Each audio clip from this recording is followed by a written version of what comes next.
Welcome to the Vault Studios NFL podcast, an Australian twist on all things NFL. The boys are cracking into a nice cold beer from Burnley Brewing. Let's join them.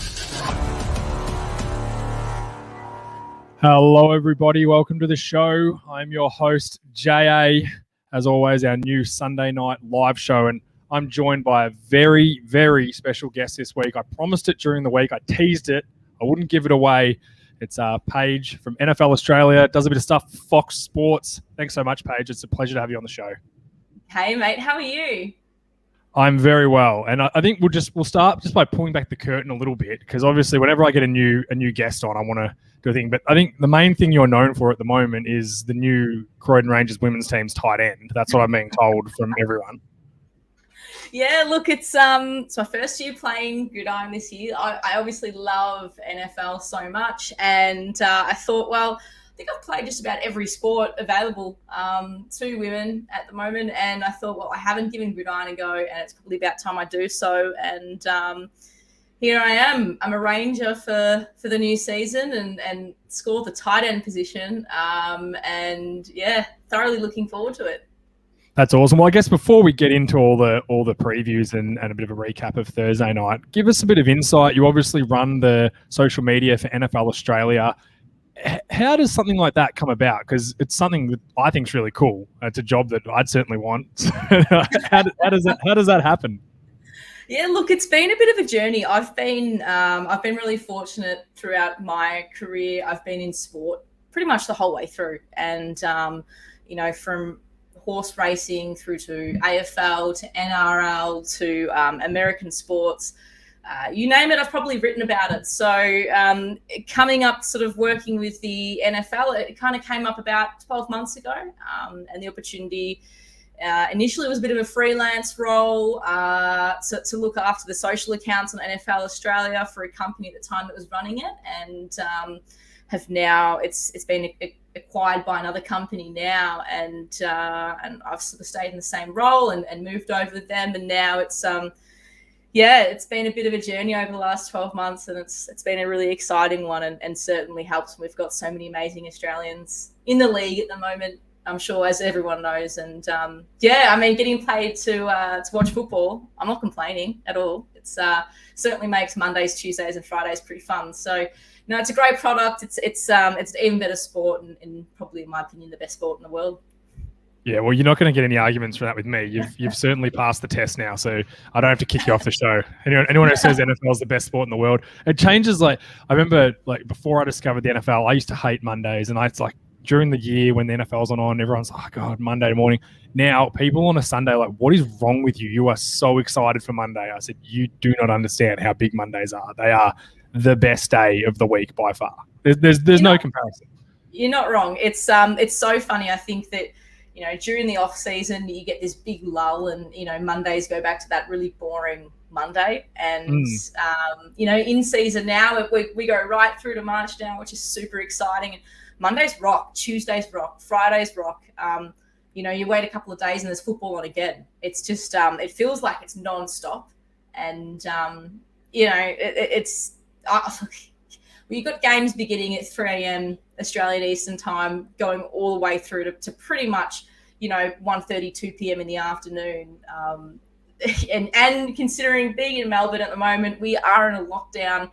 No one's got anywhere to go or to be. So if people out there haven't really been massive fans or avid followers, or have found themselves kind of in the office or out on a work site, they might be home, it's a great opportunity to get acquainted with the sport, and probably even a little bit more than perhaps they usually have in the past. Yeah, absolutely. I think if you haven't got time to watch football now, you'll never have time. That's my opinion of it. So absolutely. Now's a chance. Look, let's get stuck into it. Let's start with the Thursday night football game. And man, the NFL has given us a couple of good Thursday night games so far. Friday morning Australia time, we had the Giants going down in the final seconds to the Washington football team. What a game of football! Just all round good footy on this day. It's really funny. You say that and you go, on paper, these two teams, New York have really struggled the last couple of years. We know that. Washington have started their upward trajectory, but this kind of, at first glance, I think when you look at the schedule, you kind of go, it's not massive. It's not like you look at it initially and go, oh, it could be better, but I'm still going to watch it. Do you know what I mean? Yeah, And it's football. You'll always watch it. Absolutely. And these two teams just, blew us away. Like, particularly off the back of what we had on Monday Night Football last week between the Raiders and the Ravens and what happened there, to then come into Thursday Night Football and be treated to that between the Giants at Washington. Unbelievable. Taylor Heineke, what a story. What an absolute story. I think you didn't even need to be a hardcore rusted-on fan to get excited over that game of football. And for people that may have been watching, potentially for the, still in their infancy of watching football, to tune in and watch that was just such a great, such a great game to market for the league. I thought it was just fantastic. Do we think, like, realistically, I like Washington defensively, but defense is really hard to predict year to year. A dominant defense from one year is a lot of the time not very good the next year. It's just the way it is. It's very hard to reproduce great defense because a lot of it's opportunistic and it doesn't always come. Mm-hmm. Do you think any of these teams legit? Because I don't have either in the playoffs. I certainly don't have New York. I think they struggle. I think the Barkley injury is a concern. His lack of production is a concern. I don't think Daniel Jones is a top caliber starting quarterback, and I don't think, after seeing him in his third season, I don't think he's going to turn into that at any point. Do you think? I think Washington are probably the better team, but do you think any of these teams are a chance to steal the division or get a wild card into the playoffs? Look, if I had to pick one, I'd say Washington, and that's only because I thought they had a really great season last year, and as I said before, I thought their trajectory starting to really trend upwards now. For a lot of the time, I thought Washington has kind of been on this bit of a plateau. They're neither Arthur or Martha. We haven't really seen them be, incredible, but we haven't seen them be incredibly bad either. So, on the flip side, for Big Blue fans, Daniel Jones, he continues to me anyway, to be just this enigma of the game. We know he's highly rated. He's got all these wonderful attributes of what it takes to be a potentially incredible QB, but he just can't get it together. But also, I just don't think he has the support either. The O-line has been really, really shaky for the Giants. The play calling by Garrett, I think, has probably left a little bit to be desired too. And I think, New York fans will probably be feeling pretty similar in that assessment. But at the end of the day, they've still got some really good receivers.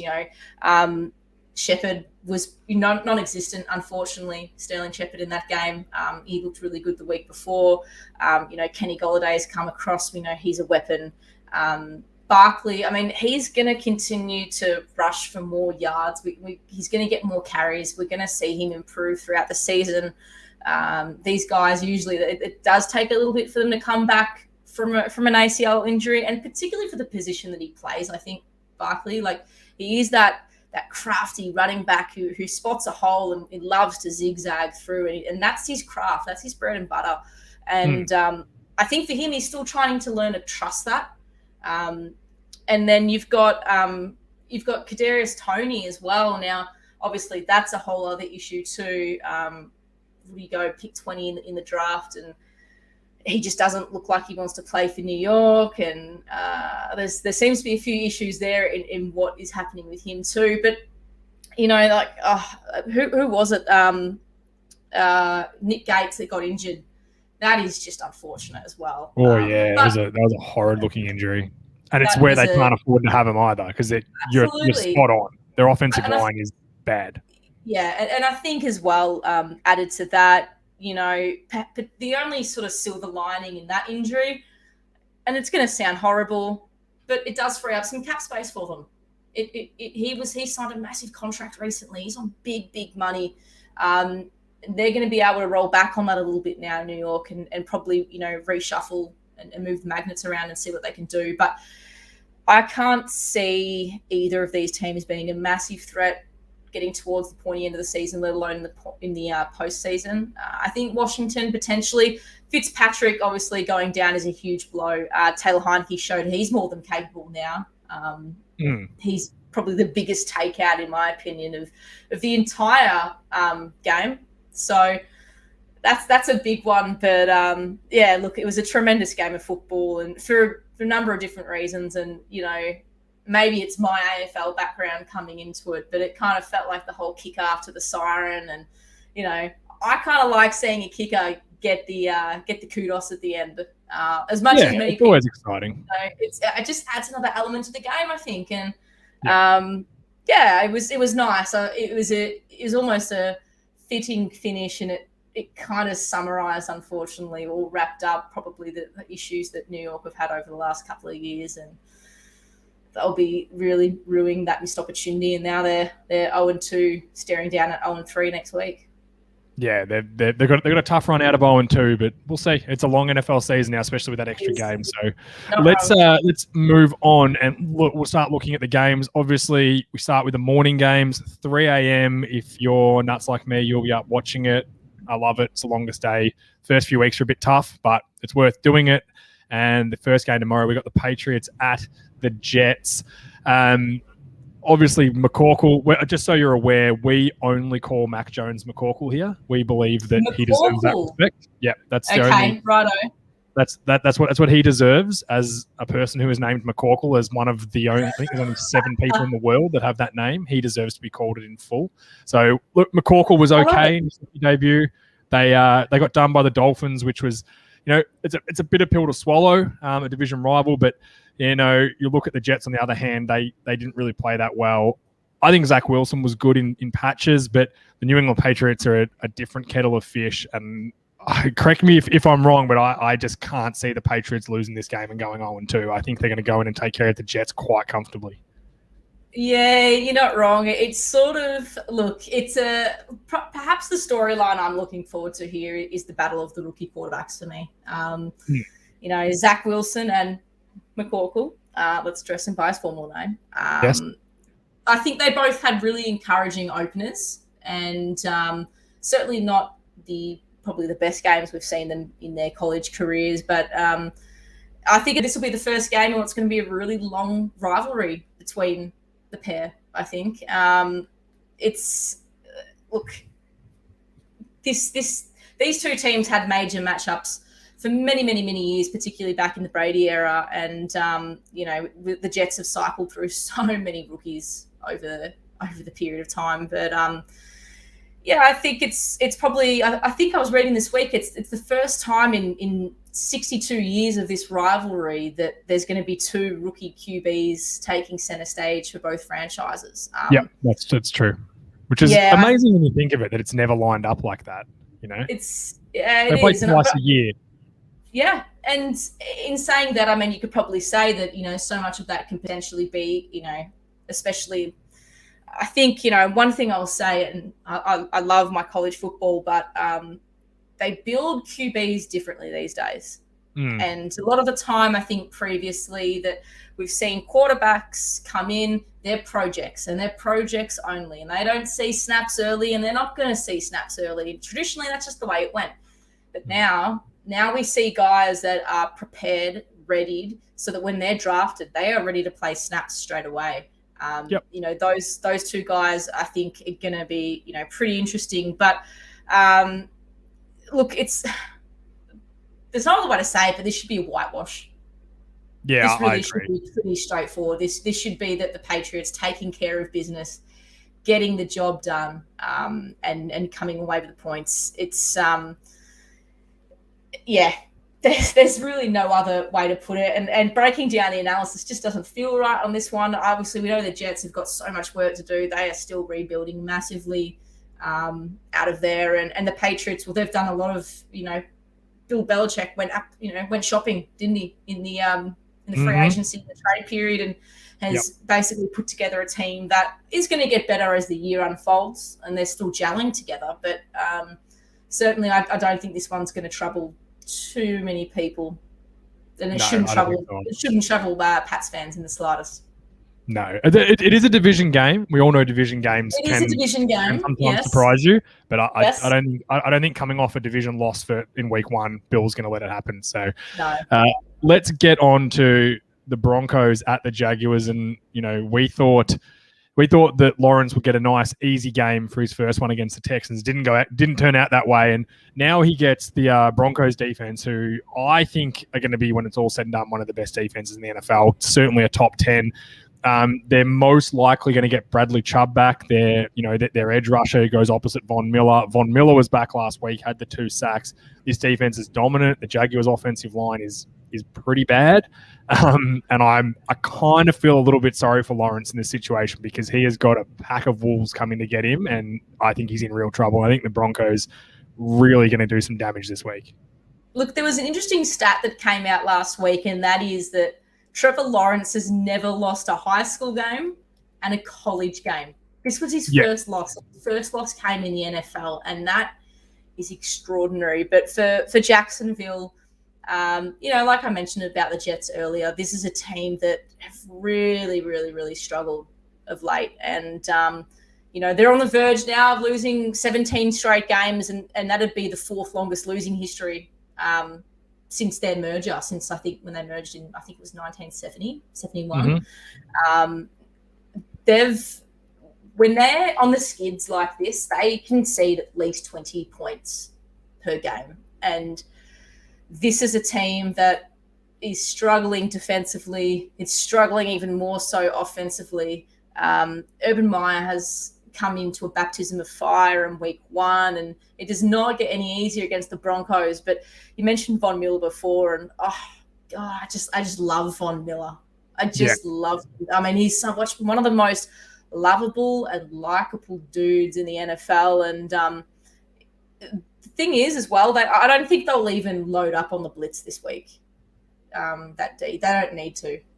Really, they'll just sit back and let Lawrence make mistakes. And I think the scariest thing is that I think the Broncos' defensive line can get there with only rushing 4, and that's the hardest thing an offense can work against is a defense that can get there with 4 guys, because that means they can have so many. They can have the 7 guys in coverage, and no one's one-on-one. There's no one over the top. And then you've got to be a really good quarterback to pick that sort of stuff apart. And as much as I think Lawrence is going to be a really good quarterback, I think the bust talk is an absolute joke. I think he showed enough last week to show he's not going to be a bust.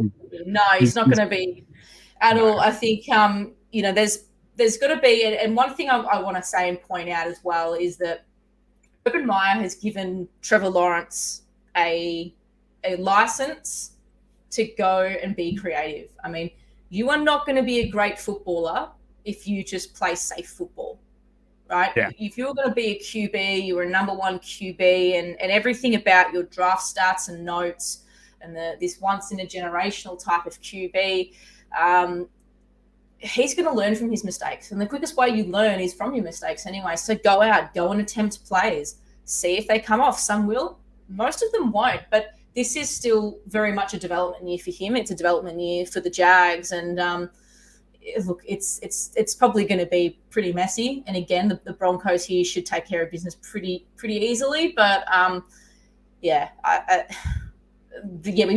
think we'll need to see too many blitzes from the Broncos D, that's for sure.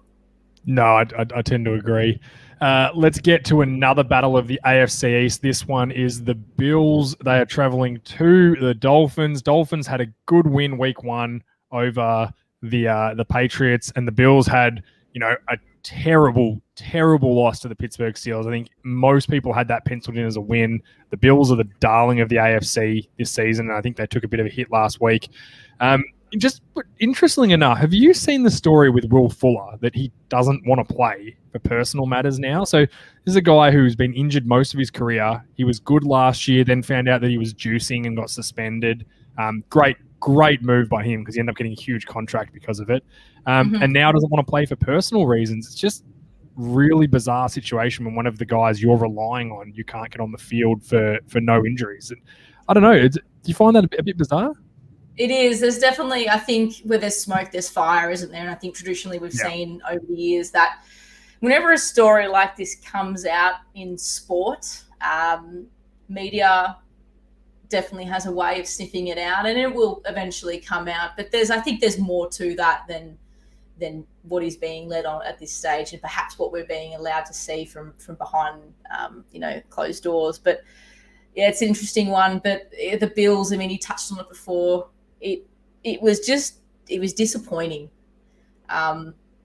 You know, we all thought again. We thought we're going to see. Oh, here comes Blitzberger back. I think they only blitzed 4 or 5 times last week.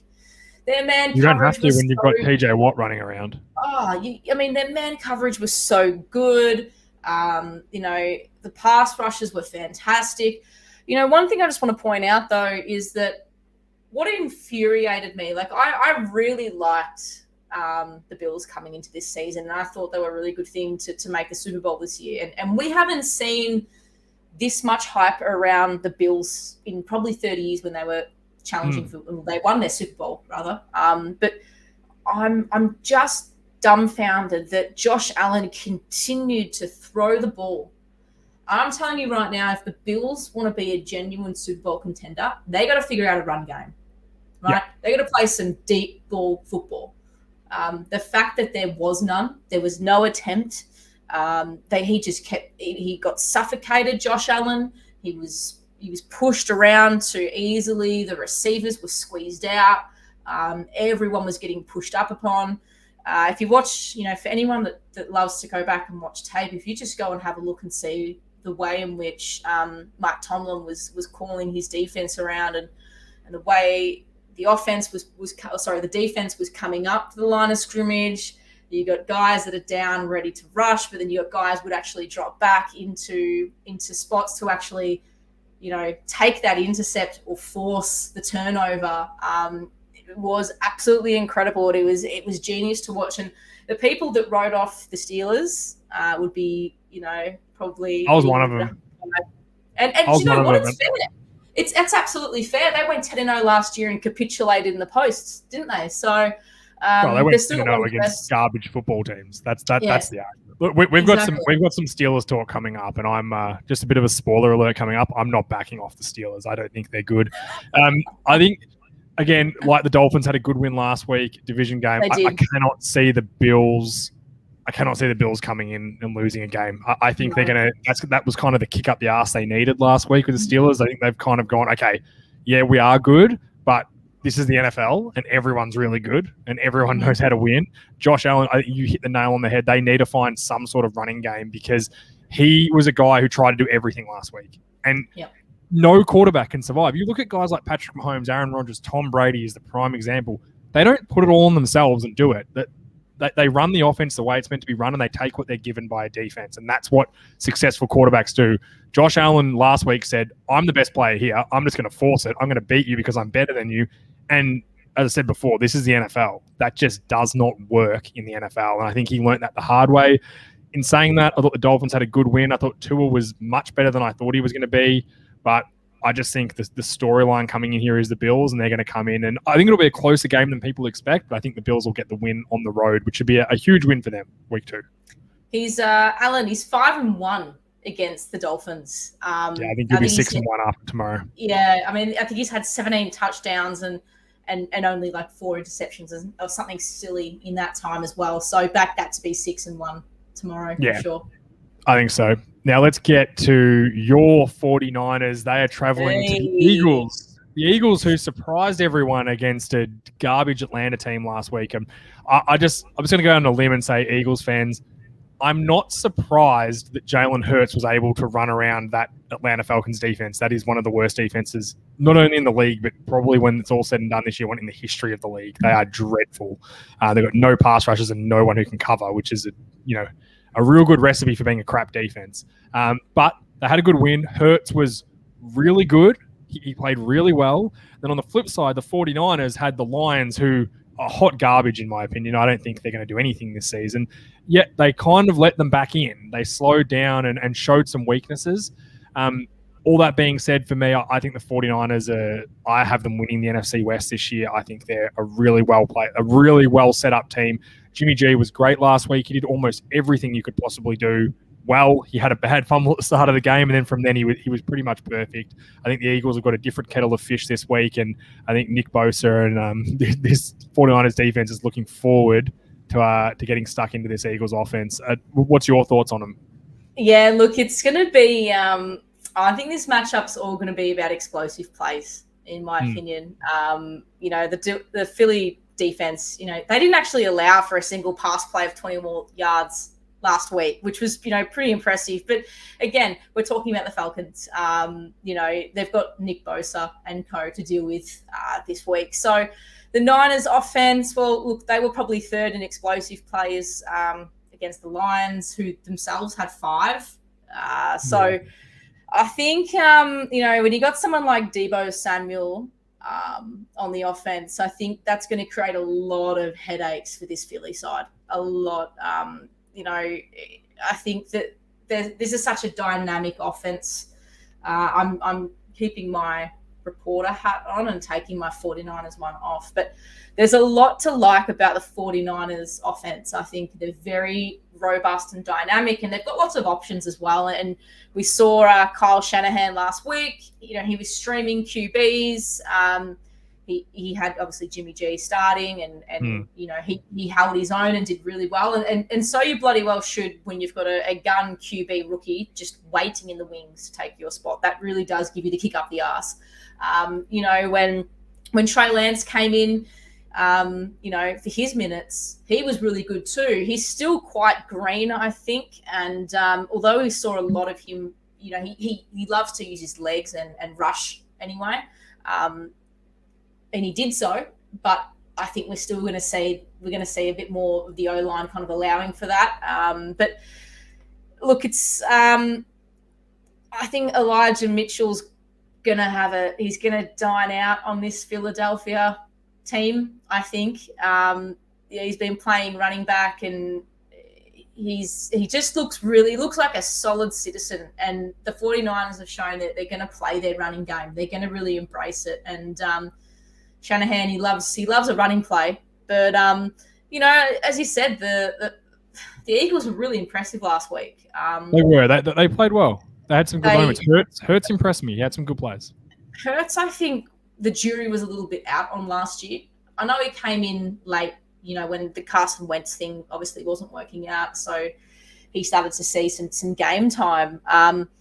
They've still got some, you know, I was really happy to see Devonta Smith do so well. I am an unashamed Alabama lover, and so to see him, you know, get his first touchdown and really look good in the league was fantastic. He's going to create a lot of moments for them. But yeah, look, I think the 49ers, they'll get this done. And I think it's still going to be a close game. It's not going to be a blowout by any stretch of the imagination. You know, it could be something like 30-24 or 27-26 or something like that. So, yeah, look, I think I'm going to back the 49ers in, and I don't want that to be biased, but I'm backing them in. I'm backing them in too. I think they're just a little bit more quality than the Falcons. I think the Eagles are going to have a tougher battle, and we talked about this before the show. We had a bit of a chat about Jordan Mailata. He was fantastic last week against Atlanta. I'm really excited to see how he goes with Nick Bosa tomorrow. I'm really intrigued by it because I think Mailata looked incredible, and I'm hoping he is what I think he is. And tomorrow we're going to get a little bit of insight into that, if he is going to be that guy, and you know, that all-pro sort of quality starting left tackle. We're going to find out tomorrow when he battles Nick Bosa. It's the measuring stick, isn't it? It's the measuring stick. So 100%. We're going to see a lot tomorrow, I think. Absolutely. Let's get to the next game. We have the Rams traveling across the country. They will play the Colts. Colts had a disappointing loss week 1 to the Seahawks at home. They got another home game against another NFC West team, and this one's no easier. The Rams were absolutely outstanding. Stafford looks like he's found himself a nice little home, and measure that up with the Colts are still missing some really important players. Xavier Rhodes, their cornerback, and Braden Smith, their right tackle. You know, also a couple of receivers. Quentin Nelson's still a little bit dinged up. He will play, but Rams are fully healthy. They've got no one injured on their team. Stafford is the guy who we thought he was going to be. I think we've slept on Stafford for a long time, personally, in Detroit. I think the poor bugger getting hidden down there in Detroit. It's his time to shine, and he's got a good coach in McVay that'll open it up. And if I'm the Colts, I am not feeling good about this game. Now, on the flip side, Carson Wentz was solid. I don't know. What did you think of Carson Wentz's game? I thought he played well against a tough Seattle defense. He certainly wasn't bad. the interesting thing, I think, for Wentz is that, look, that's a high-profile trade. He's come across from the Eagles. The Jungle Drums were beating there. He came across to Indy. He had foot surgery. He then got put on the COVID list. He's barely seen any preseason games. He comes in, and he looked all right. Now, look, the Colts, they'd be very disappointed with week one. That's an understatement. But I think coming into this game for me, and the one thing I'm watching, and it's the storyline within the storyline, it's Aaron Donald versus Quentin Nelson. Okay, you're looking at the NFL's best interior defensive lineman against the league's best guard. So you tell me what's going to happen there. I mean, if you can, I don't think anyone can really get a gauge on this. I think what they'll do with Aaron Donald is they won't play him over Quentin Nelson as much as possible. No, the rule when you've got a dominant defensive lineman, what you want to do with the offensive line is you want to find the worst guy and put your best guy on him. And it sucks for that offensive lineman.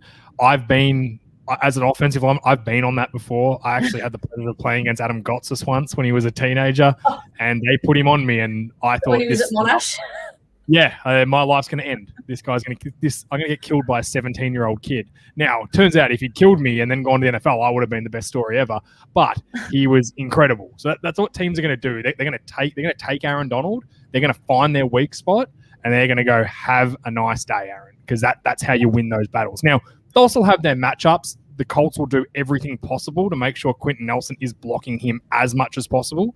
But when you've got a guy like Aaron Donald and the fact that he plays on the interior, it stuffs up your whole offense because you've got to make a decision, right? When you've got someone that good, you've got to decide, do we run at this guy and do we double him and do we try and beat him, or do we run away from him and hope he can't chase us down and hope he can't make plays? But when they're on the inside, it's just that much tougher because you can't run completely away from the middle of the field. Otherwise, you'll never do anything, and teams will know that. So it's going to be a great matchup. I'm excited to watch that. I just cannot see, as much as I like the Colts. I think they're a playoff team, and I think they'll bounce back. But I cannot see the Rams losing this game. I think they are just loaded with the key injuries to the Colts, the guys they have. I think the Rams are going to go in and they're going to take care of business, and they're going to get that road win. Yeah, look, it's interesting because Matt Stafford, as he said, he was just instrumental last week. I mean, for his first touchdown throw, he ran the bootleg. This guy has got unbelievable talent, unbelievable arm. He's good in the pocket. He reads, the defense so well. He's just a really crafty QB, and there was always going to be this big narrative. Is he going to deal with the bright lights of LA, or is he going to just kind of slip into mediocrity? And he did the former. He really lit up SoFi Stadium, and it was fantastic. But I'd back him in the throw at least for 300 yards this week. He's going to be huge, and I just don't think. I don't think Indy, which is disappointing because you look at Indy's schedule, and they have a really friendly schedule when you look at it for the first half of the season at least. Yeah.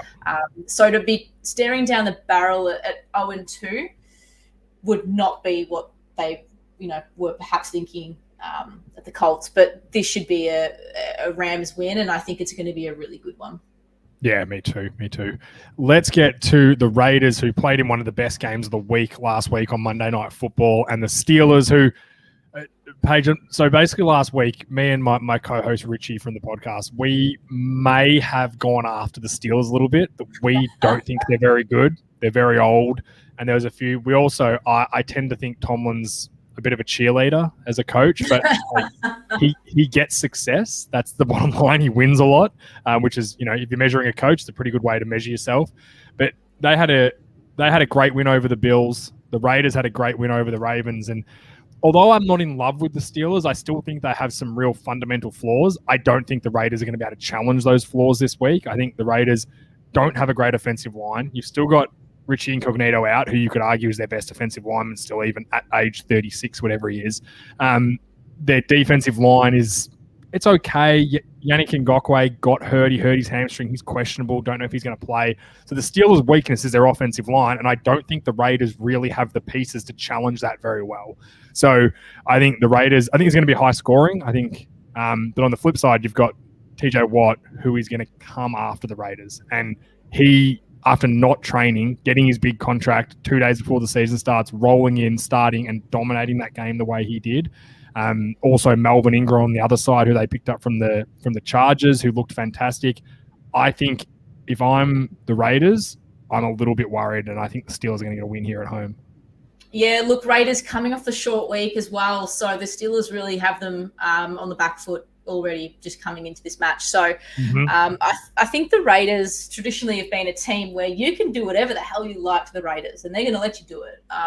And they found out a way to get around the Ravens and Lamar Jackson last week, and it was that is potentially one of the best. I'll go as far to say that is one of the best games of football I've seen. That was outstanding. That was just incredible, absolutely incredible. When you talk about grit, determination, and to have 3 transfers in play in overtime when we know it's basically, last score wins, and whoever's got the ball is going to score and then win.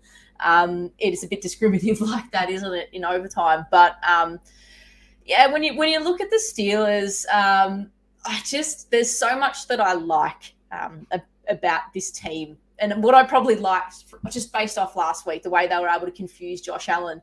They were moving Fitzpatrick, their safety, around everywhere. And that got really confusing, and that allowed them to sort of, weaponize and get versatile, not only with Fitzpatrick, but obviously Cam Sutton, Trey Norwood, Melvin Ingram, TJ Watt, Alex Highsmith. These guys, they all kind of mixed and matched in this really weird kind of motley crew, and that's something that's obviously occurred in the off season at Pittsburgh, is just weaponizing the defense and making them versatile. We've seen these guys in designated roles for periods of time, and as you said, they are a little bit old, so we're used to seeing them in certain positions. Now it's kind of like Tomlin clicks his fingers, and all of a sudden it's like this. Everyone becomes a shapeshifter. Everyone's playing different roles. Now, the other side of the ball is looking around going, what the hell's, you're usually on this side and you're here and what's going on? That's confusing. And that put Josh Allen into a corner, literally, constantly. And it forced him to turn it over. He didn't know who was coming from where and who was going to do what. So I think that, even throw in, Max Crosby and Watt, they're going to probably repeat their opening week performances. I thought Crosby's a great story. Yeah, he's a really good football player. Fantastic. And I was so rapt for him last week to see him not only do so well at playing a winning team. I think TJ Watt, he's a monster, isn't he? So I think he got Crosby. He got AFC Defensive Player of the Week on us too. Yeah, he did. And that's, a huge honour, I think, for a guy that's been, faced a lot of adversity. So exciting times for him. But look, how do they stop Waller? How do they stop Waller for the Steelers? Because that's the question. Because we watched the Ravens defense, who are good. They've got some good players, that defense. And we joked about it before. There's nothing better than watching a guy who everyone knows you're trying to get the ball with them. The Ravens knew every play they're trying to get it to Darren Waller, and they still couldn't stop it. There's nothing better than watching that sort of dominance. Do you think Pittsburgh will have, a better game plan? Obviously, they're very well coached on defense. I think they'll probably have some ideas to stop it. But one, can they stop it? And two, if they can't stop it, can anyone else on that Raiders offense do anything? Because we know Jacobs is out, the running back, so they're missing him. Can Henry Ruggs do something? Can anyone do anything other than Darren Waller? Henry Ruggs, he pulled up sore after that game too. It was a knee or an ankle or something. I think, look, the one thing I'll say is that there's no other team in the NFL that's been hit by injuries the same way the Ravens have been, particularly to their defensive outfit. And it did allow Waller to get away. I don't think we're going to see the same. We're not going to see lightning strike twice. I just don't think so. they've got coverage. They can pull a safety back onto him. They can reshuffle around. They're very creative in this defense. From what we saw in week 1, it suggests that this is a creative and dynamic defense that has answers because, again, I know I keep banging on about it, but they've weaponized their defense, right? They've made them more robust and dynamic. So if it's not, there's 2 ways. One, you've got the personnel to play Waller and to stay with him and to at least make those plays. 2, it's the defense getting Derek Carr into positions where he's just having to throw the ball away or he's getting sacked, right? So it's pressure. And whether it's pressure or it's a blitz or it's just enough to start confusing him about which way he's going, there's going to be coverage on Waller and there's going to be, that press that's coming up to hit Derek Carr. I mean, he was the number 1 ranked QB last week in terms of yards thrown. So phenomenal effort from him. But I just think that we're going to see probably a bit of a whitewash here. I think it's going to be normal scheduling, unfortunately, for the Raiders. Sorry, Raiders fans out there, but I think it's going to be pretty straightforward, this one. I think the Steelers get the win as well. I think it's going to be a bit closer, but because I think the Raiders' offense has got some pieces, but Jacobs missing is huge, and Richie Incognito missing is huge. So it's a big loss. Hard. I think Steelers at home get that win. Let's go to the Bengals, who are visiting the Bears. We still have Andy Dalton as the Bears starting quarterback, so color me unexcited to watch this game of football because, tell you what, I've watched enough Andy Dalton over the years that I just don't need to see it anymore, and I want Justin Fields so bad just to watch him. He only played, two snaps last week, and they were way more exciting than the rest of Dalton's entire game. But this is an interesting game because the Bengals had a good win over Minnesota at home week 1. Minnesota have been a good team, so that win was really impressive. The Bears, got kind of touched up by the Rams early. They got jumped early. They fought back and then kind of died at the end and let the Rams run over the top of them. This is a team I like. Chicago's defense. I think Akeem Hicks is a really good interior defensive lineman, and Khalil Mack's still a premier edge rusher.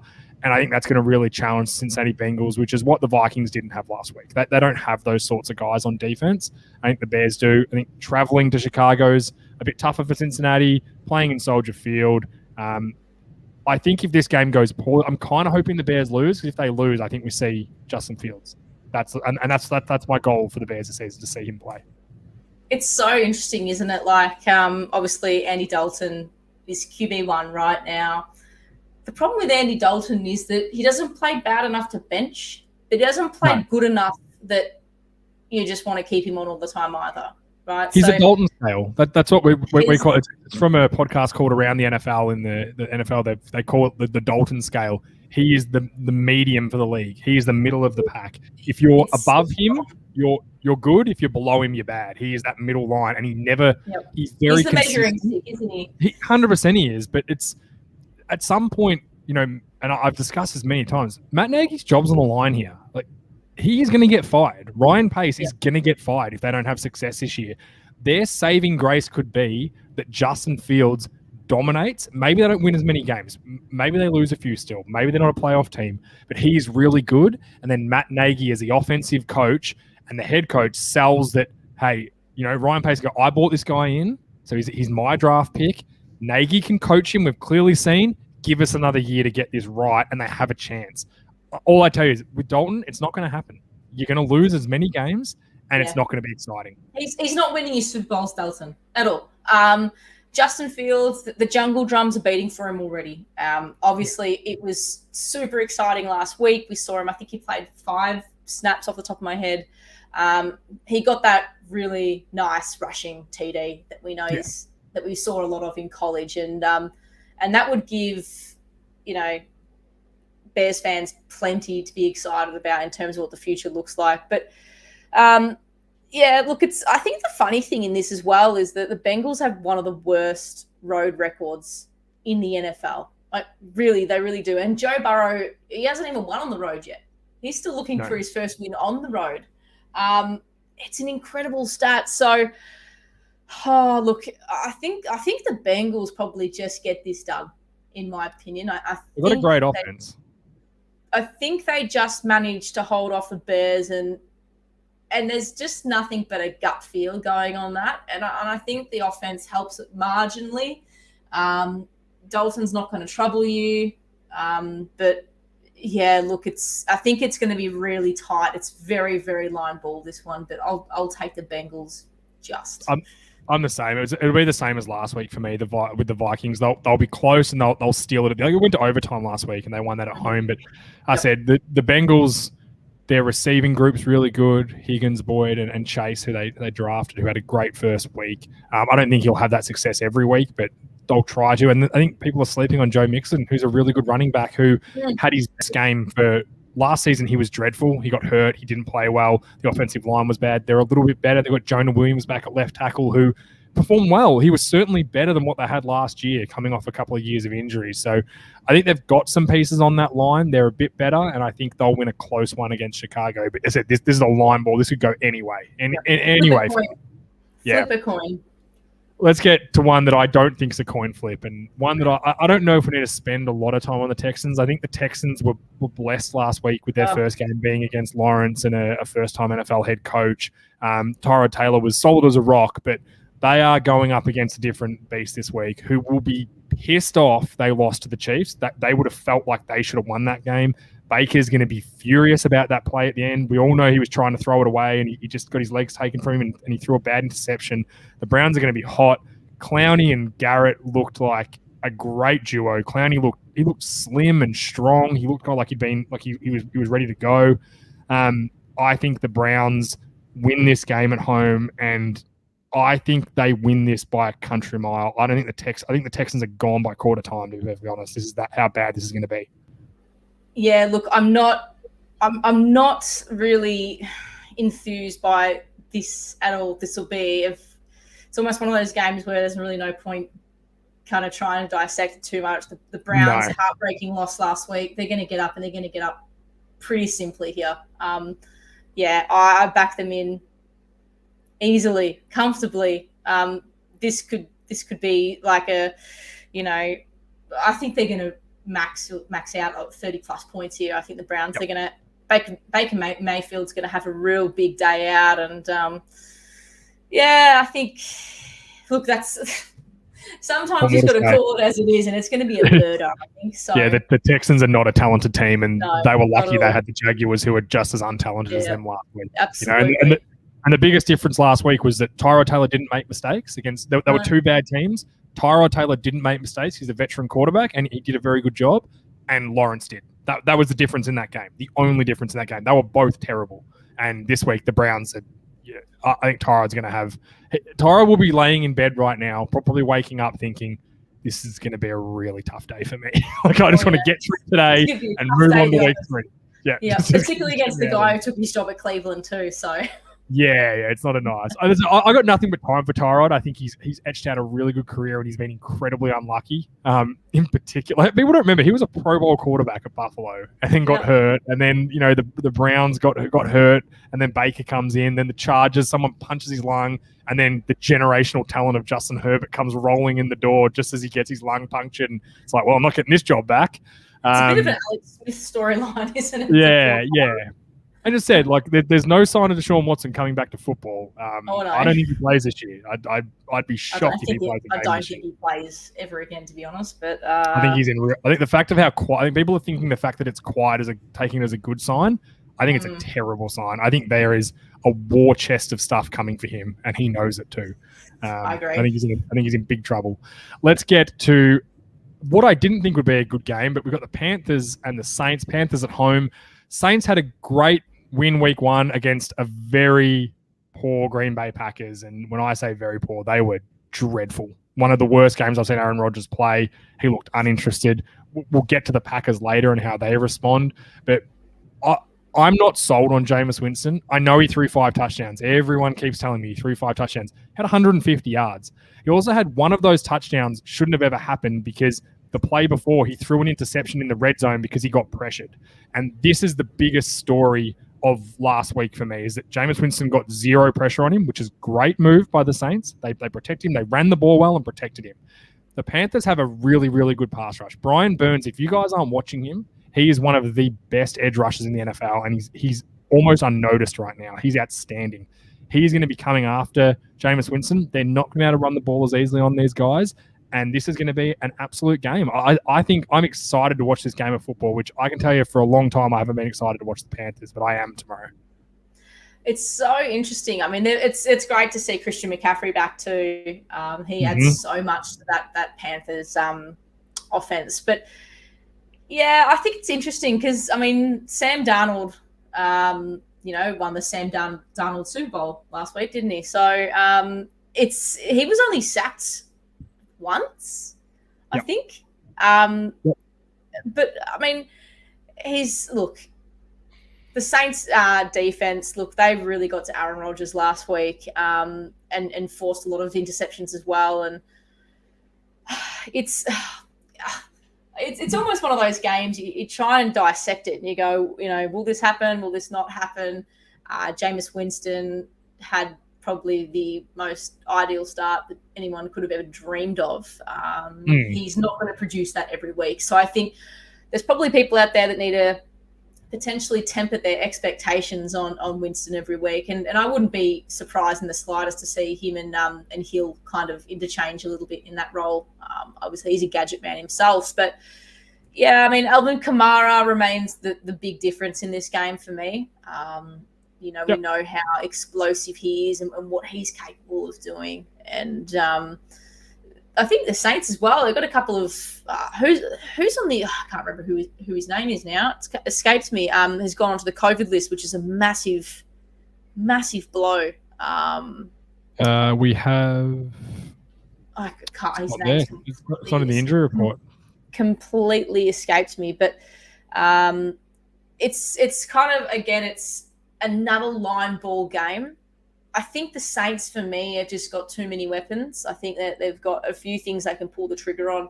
Jameis Winston needs to have if he can play his half as well as he did last week, I think there's still gonna be enough in the tank there to get up over the Panthers. And the Panthers, I think, are still discovering what their best football looks like, and how to play 4 quarters of that football. But I think for me at the moment, I'm earing with the Saints, and I think if the Saints can win, I believe, this week, then it's their first 2-0 start since 2013. So, which is bizarre because they've been so good for so exactly. long. They've been phenomenal, the Saints, and they've had a phenomenal QB for the last decade and some in Drew Brees. So the post-Drew Brees era, it's 1 week in, and it's looking pretty good.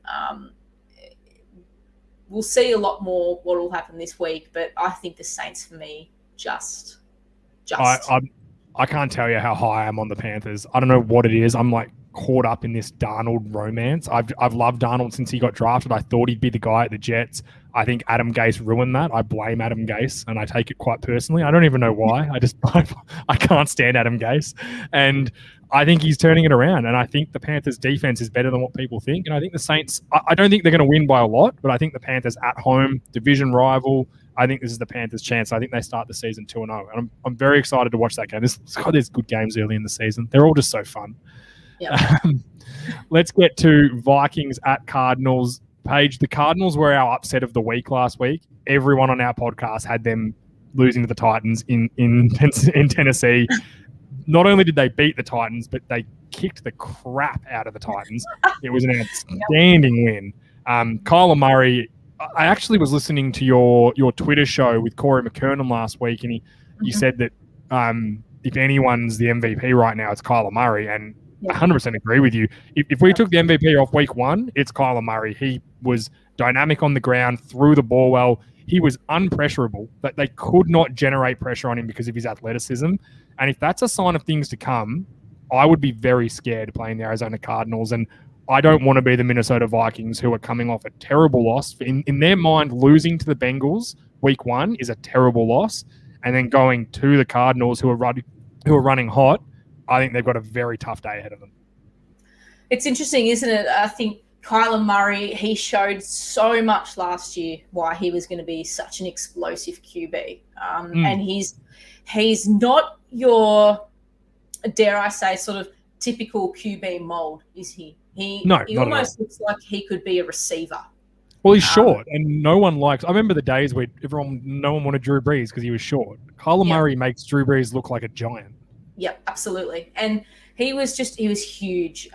He was unstoppable. There's no other way to put it. And yeah, as I did say on the NFL show last week, the NFL Australia show, was that if the MVP was handed out in week 1, it would be Kyler Murray in a landslide. It was almost unfair.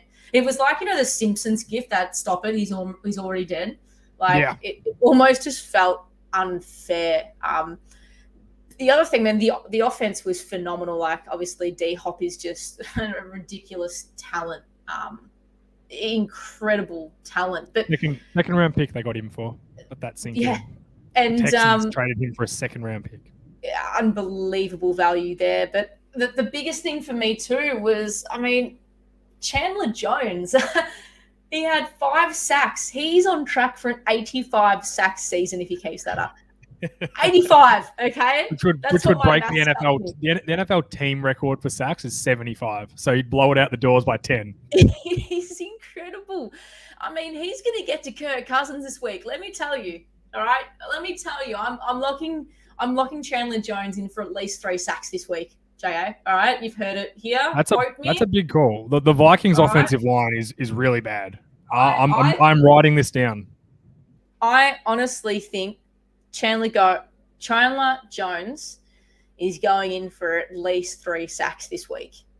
And he's going to get to Kirk Cousins. And look, in saying that, Kirk Cousins, he threw for 350 odd yards last week and a couple of touchdowns, right? He didn't have a bad game. He was let down a lot by his O-line, and they just couldn't get the job done. No. And I think here, Jones, you throw in J.J. Watt, really Minnesota's offense, penalties as well. Yeah. They came up with a lot of penalties last week. So I actually really, really like the Cardinals here. I like them here. Really do. I like them big time, particularly after what we saw week 1. And I think that might be a bit of, the NFC West is going to be ridiculous to pick this year. Good luck to anyone who can accurately tell me who's going to win that, because all 4 teams. I think all 4 teams play playoffs. Yeah, the thing is, one might even miss out, which is even crazier. So, there's a lot happening in the NFC West, but this should be a pretty good Cardinals win, and I'm backing them to at least go 30 plus points here as well. Yeah, I agree. I'd be shocked if they lose this one at home. Let's go to another game. I'd be shocked if a team lost, and that's if the Buccaneers lost to the Falcons. The Falcons looked dreadful week 1. The Bucs offense looked dynamic against the Cowboys. They tore them apart pretty much all day. Tom Brady is Tom Brady. I think that story can be talked about till the cows come home, but it's incredible. The only thing I wanted to mention about the Falcons, I was so disappointed in the way they ran their offense and the lack of Kyle Pitts action. I was so excited to see Kyle Pitts play, and he showed some stuff, but they just did not put him in positions to succeed at all. And the same with Calvin Ridley. You've got some studs on their offense. They needed to find a way to get the ball in their hands. They didn't adjust. First time head coach Arthur Smith, he just didn't adjust to anything and really let the Eagles kind of punish him for that. And 2 field goals in your first game as an offensive-minded head coach, not a good sign. So This is a challenge for them against the Bucs defense. However, this is a Bucs defense that Dak Prescott absolutely tore apart last week. Absolutely tore them apart. So they are susceptible. They're not, time will tell. The Cowboys are a really good offense, and that's why they beat up on the Bucs, or the Bucs not as good a defense anymore. I said earlier about Washington, year-to-year defense doesn't tend to correlate the same. And I think we might see that with the Bucs, as though they're very talented. I think when it comes to the business end, they'll be good enough. But I don't think they're going to be a great regular season defense. And they weren't a great regular season defense last year either. They were better down the stretch. So, but I don't know. Explain to me how you could go against the Bucs here. At home, division rival. I just can't see them losing this game. Yeah, look, you touched on sort of what the Bucs did last week, and that their defense was shaky, I guess you could say. I thought their secondary had massive issues tackling. The secondary didn't look great. There still looked to be a little bit of rust, maybe, dare I say, a bit of a hangover. I think that the Cowboys probably deserved, in my opinion, to come away with that win. I think they played an exceptional brand of football in the second half, and were just so unlucky to lose the way that they did. But the Bucs are going to be without cornerback Sean Murphy-Bunting. That's a big one for them. The thing is that Arthur Smith, you spoke about him before, and he's going to probably try and stick with the run game again, I would imagine. But, on the flip side of that, the Bucs have been the best run defense team over the last 2 years. So that is one part of their game. You can't kind of pick and prod holes in. They do really well in that respect. So I think this is going to be a pretty straightforward win for the Bucs. Look, I know I'm all about records. I love a good record and I love a good stat, but Brady's 8-0 against the Falcons. He's going to make that 9-0, and I think this is just going to continue being a bit of a trend. And the Falcons, they're really building what I think is going to be a promising offense in the years to come. They've got the pieces. They're starting to put it all together. I really like it. I really like the direction that they're going. The fans need to be patient. They themselves need to be patient. Is Matt Ryan going to be a QB1 in a couple of years' time? Is he going to be a QB1 in a year's time? I don't know. I don't know. If they bottom out this year, and if they can get a top pick this year because they're not very good, then that kind of, I guess, how long Matt Ryan is a quarterback for the Atlanta Falcons is purely dependent on how well they go. Because if they've got the opportunity with the number 1 pick or the number 2 pick to get their next franchise quarterback, they're going to do it. I think they'll make that move. You look like what the 49ers did. That they had a bad year because of injuries. They had a pick. They thought, let's not waste this. Let's get up and get a guy that we think can run this offense and be our next guy. And that's what the Falcons will do. But I think this will be a high-scoring game. I think Bucs will score a lot of points. I think they will every game this year. I think the Falcons will put some points on. I think they'll get it right. I think Matt Ryan will find a way to dissect that. No, that Bucs back end is not that good, especially at the cornerback position. I like their safeties, but their corners, they're susceptible to getting beaten. Calvin Ridley absolutely feasted on them last year. Scored 22 fantasy points plus both games they played. So he's very good against these guys, and he's going to have some big plays. And I'm excited to see Kyle Pitts get after it. I think we're both making the Bucs, I think, at home. Yeah, I think so. And I just big shout out. I am with you absolutely 100% there. I am like Kyle Pitts and Najee Harris were my 2 favorite footballers last season in the college system, and seeing them in the league is fantastic. So I'm looking forward to seeing hopefully a bit more from both of them this week. Yeah, absolutely. Let's see how it goes. Let's go to the Titans at the Seahawks. They had a very disappointing loss at home week 1, and now they have a really tough challenge. You've got to go into Seattle. The stands are going to be absolutely vibrating as you play, and we're going to see if this team can get going again. We're going to see if Derrick Henry can get going against a really good Seattle team. And a Seattle team that, if you're in the NFC West right now, you literally are terrified of losing a game, because if you lose a couple of games, you could just fall out of the race straight away because it's that competitive a division. In saying that, as much as I do like Seattle and I thought they played well week 1, it's very similar to when we talked about the Bills earlier. I can't see the Titans going 0-2. They are way too talented. Julio Jones, AJ Brown. I think Tannehill will get it right. I don't think they'll fall behind early like they did against Arizona, which takes away the running game because you're behind. You can't afford to run the clock. It kind of took them out of what their normal plan is. So I think the Titans will come in and they'll get a win here in a close game. I really like the Seahawks here. I think, unfortunately, I think Seattle's defense, for me, they're going to be absolutely licking their lips at a team that allowed their QB to get sacked 6 times last week. Now, Ryan Tannehill, he's no slouch. He's not a bad QB by any stretch of the imagination. I quite like him. And I really quite like the Titans. I like what they're about. I just think that when you think about the fact there has been no fans in Lumen Stadium since December 2019. Now, we know the Seahawks. It's in my blood as a 49ers fan just to dislike the Seahawks, and I strongly do. the 13th man there has such an influence at that stadium. That place is going to be hostile. It is going to be rocking. It is going to be absolutely bananas. And for Ryan Tannehill and Tennessee to roll in and to be met with that, the pressure's on already, right? You take the fans away, the pressure's there because they allowed for the most points of any other team in the NFL last week. They were scored so easily against. It wasn't even funny. They need to figure it out and figure it out quick. And Russell Wilson can make things just as bad for the defense as to what Arizona did last week to them. That's the problem. That's the problem. You're talking about DK Metcalf. You've got Tyler Lockett. These guys here that love to find the football and love to go and do things with it. There are weapons. I know I love the word weapon, right? I've used it probably a ton of times tonight, but football, when it comes to the offensive side, if you don't have weapons to pull the trigger on, you will not win games of football. And in this particular sense, Seattle, they won the division last year. They won the NFC West last year. Yep. They're not slowing down. They haven't shown signs that they will. So for me, I really do like the Seahawks here, but I think it's going to be close. And I think I'm going to be a close game. I think it's going to be close. It's something like 28-24.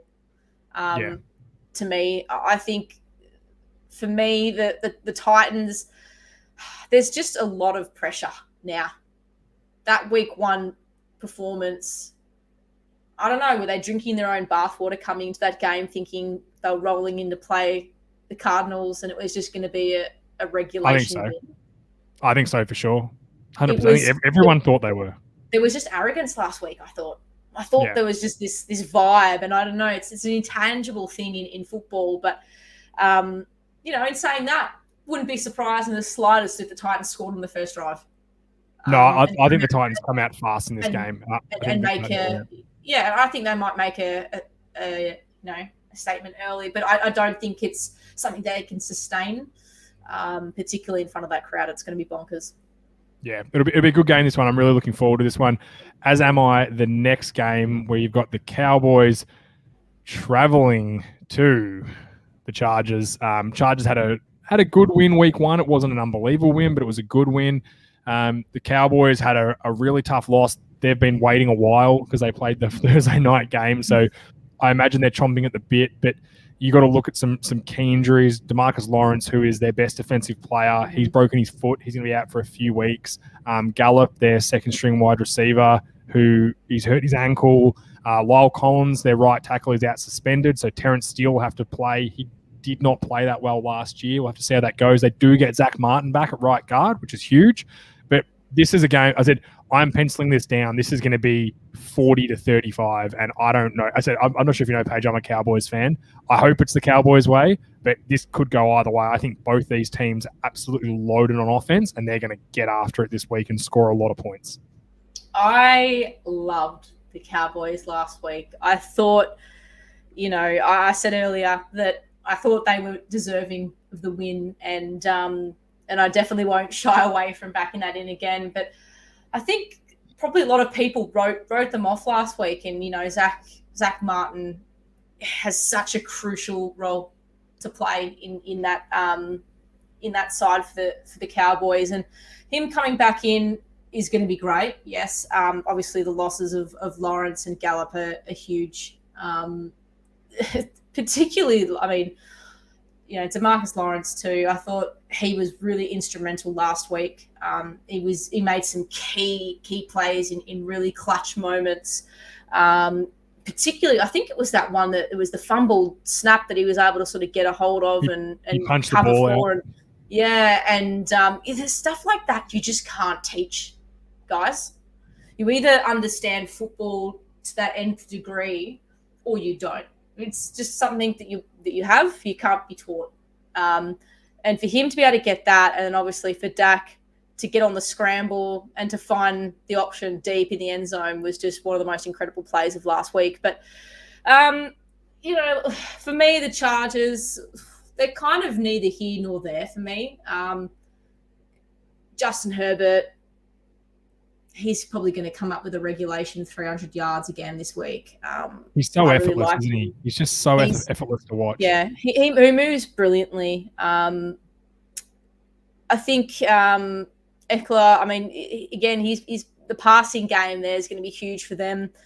But I think, look, the Cowboys need a win here.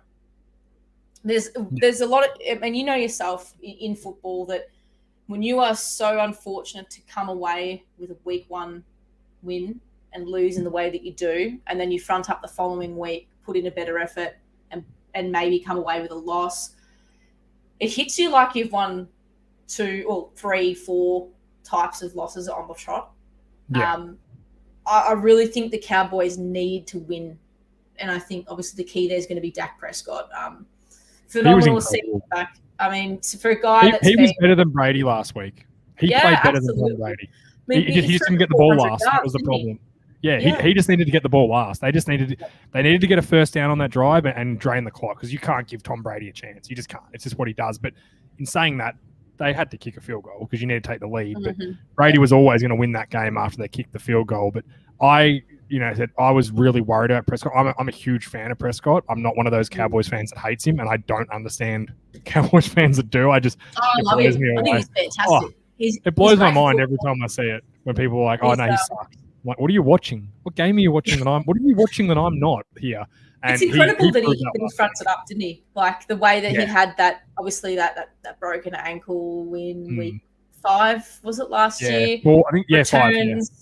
Yeah. And then comes back, has that shoulder injury. Obviously, everyone's seen Hard Knocks, and that's an incredible insight. I think the shoulder injury was a lie. I don't think it was real. You reckon? It didn't look real. It didn't look real at all. They was really just played into it a bit, didn't they? It was just some entertainment because I think with a guy like that, you don't have to play him in the preseason. They're like, we don't need to play Prescott. He's that good. There's plenty of plays you don't need to play in the preseason, but I think for me, look, I'll take the Cowboys here. They haven't gone 0-2 in a long, long, long time. I think since 2010, I was reading. So I think they're going to avoid that and come up here against the Chargers, even though the Chargers have beaten them the last couple of times. I'll take the Cowboys here, even though a couple of key losses. Dak Prescott makes his receivers move. So I think we'll see that again. Absolutely. And then, like the way he fed the ball to Amari Cooper and Lamb, they just huge. They must love it. And I think we'll see a bit more Zeke this week. I think they'll be able to run the ball. He was quiet last week, Ezekiel Elliott, wasn't he? He was very quiet. It was just the way the game went. I think what the Cowboys said is we can't run on the Bucs, so why bother? Why bother trying? Let's throw the ball all over these guys, which they did, and they did it well. So I think they'll be able to run a bit more on the Chargers, and it'll be an interesting game. But yeah, I'm taking the Cowboys. This is a tough game going to the Chargers and beating with the Cowboys, for sure. Yeah, Chiefs at Rams. At Ravens. This one, I am feeling for the Ravens. They have been destroyed by injury, which sucks. And they've now got the Chiefs coming into their stadium who had a big win week 1. And I'm not going to get into the intricacies of this, and this is just purely a hunch. I think the Ravens win this at home, and I can't tell you why. Everything says that they shouldn't win this game, but it's Baltimore. It's kind of like Pittsburgh. It's kind of like how I thought last week. There's no way Pittsburgh beat Buffalo. I think we're sleeping on the Ravens. They're a historically very good team. They're very tough. They hate losing, and they would have hate losing to the Raiders. No one thought they were going to lose to the Raiders, and the way they lost, their backs are against the wall.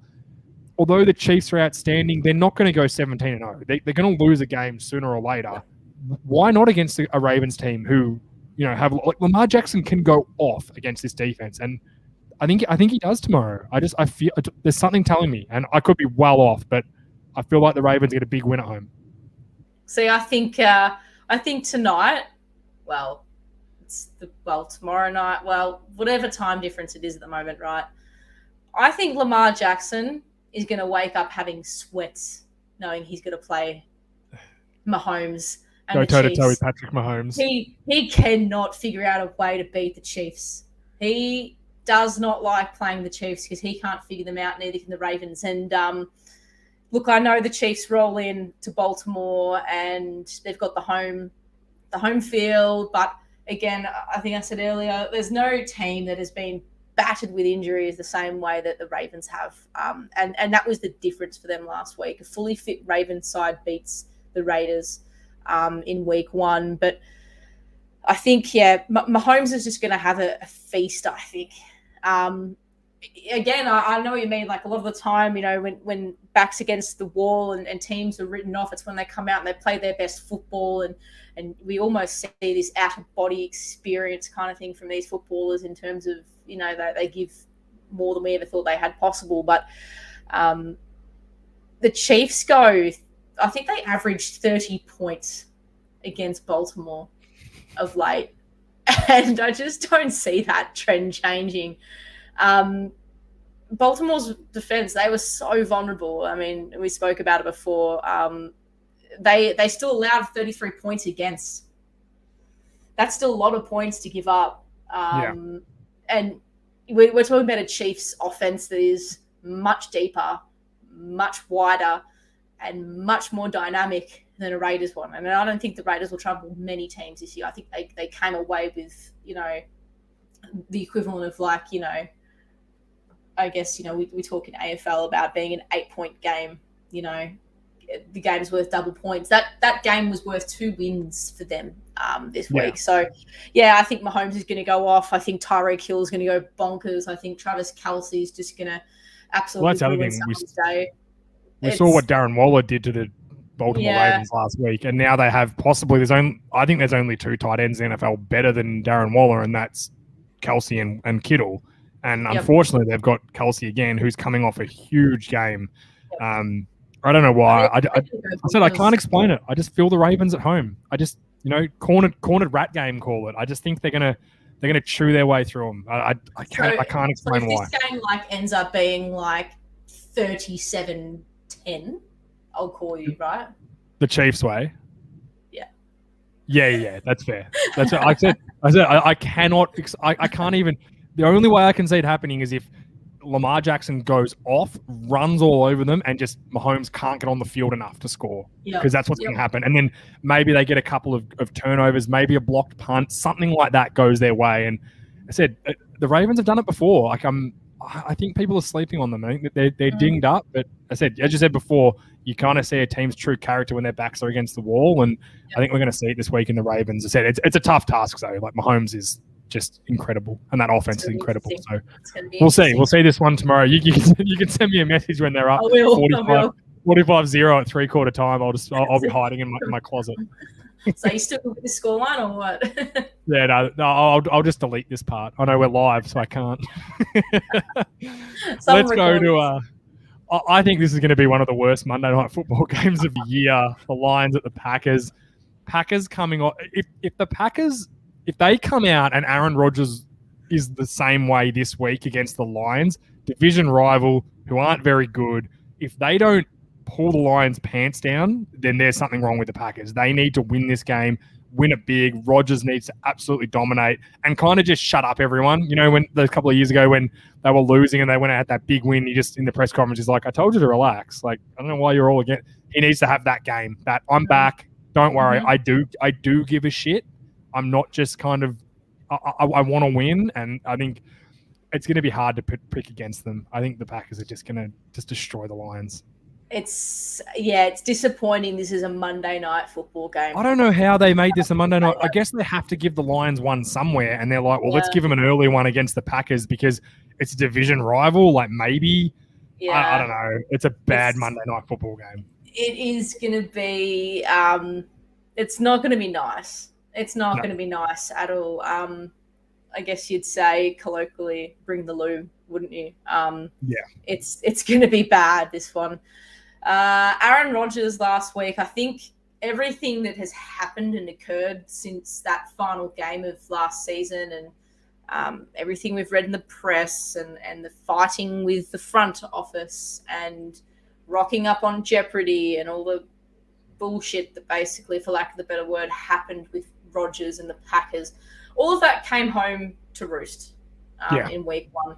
This is a guy that's barely put in reps over the preseason. He's barely been around, the practice squad. He's done as little as possible to get by and has stepped in week 1, and it's completely shown. Now, obviously, there's still probably issues there, and what will be in that situation, and we know how close he came to leaving, and or maybe a trade just couldn't get done, or what have you. Whatever the reason was in the end, there's still some. You can tell there's still a little bit of agitation from both sides of the Aaron Rodgers camp and the Packers camp. So what we saw last week was pretty horrific, and I think you'd be terrified after what happened in week 1 if you're a Packers fan, and I know there's plenty of Packers fans out there. But to be the worst ranked QB in week 1, Aaron Rodgers, I never thought we'd ever hear anything like that. So the MVP, the reigning MVP. The reigning MVP being the worst ranked QB of week 1. You wouldn't even read about it. But there's no way in hell the Lions are going to pull what you're saying a Ravens upset over the Chiefs might be. This is not going to happen. The Lions look like a little league team going out playing the Packers in this particular game. I know they did some nice things last week. Yeah, but not at Lambeau Field. Like it's just not happening. I think I'm going to back Rodgers not only to stand up but to make some really impressive plays. Devontae Adams and co will probably just really make a statement, and I think there's going to be, again, I think we're seeing the Jared Goff era now at Detroit. There's going to be growing pains there. It wasn't a bad start though. He was better than what I thought he was going to be. Jared Goff. It wasn't. He was much better than what I thought. The running game there at Detroit, it's not that bad. No, DeAndre good. Swift and Jamal Williams. Jamal Williams revenge game too. It is, and I love that little, that little takeout from him during the week that's been doing the rounds. That hey, so my girlfriend broke up with me, met a new girl. She's taking me out to dinner. She's treating me good. One man's trash is another man's treasure. Like, he's just a good guy. Like, I love him. I love his takes on football and the world. And I think, they've actually got a really solid running game there. They can play it and pull the trigger on. So, but Rodgers, geez, he had no touchdown passes last week, did he? And 2 interceptions. No. So it was pretty grim. We haven't seen that in a while. It was the worst game I've seen him play ever, by far. We're not going to say that again. That's it. I mean, done and dusted. The Packers win, and they win pretty comfortably. Big time. Well, look, that's all the games, Paige. That's it. We got through all of them. How's that? I just want to thank everyone for tuning in. Paige, thank you so much for coming on. It's been an absolute pleasure. I'm just putting it out there. This isn't the last time you'll see Paige on the Vault Studio, guys. She'll be back. She's got no say in it now because I've done it on air, so everyone will know if you don't come back now. I said that to Laurie Horish as well, and he hasn't come back, so I'm going to sort him out too. Yeah, he's a good guy, Laurie. He's a legend. He'll be back in a few weeks. He's a great guy. This is kind of the plan for this Sunday night show, guys. I'm going to bring in people that haven't been on before, not part of the Vault. And yeah, Paige, it's just an absolute pleasure to have you on this week. And I really do appreciate you coming on and talking to football. It was a lot of fun. Yeah, likewise, Jay. Thanks very much for having me. Thanks everyone for tuning in. And looking forward to the big week of football.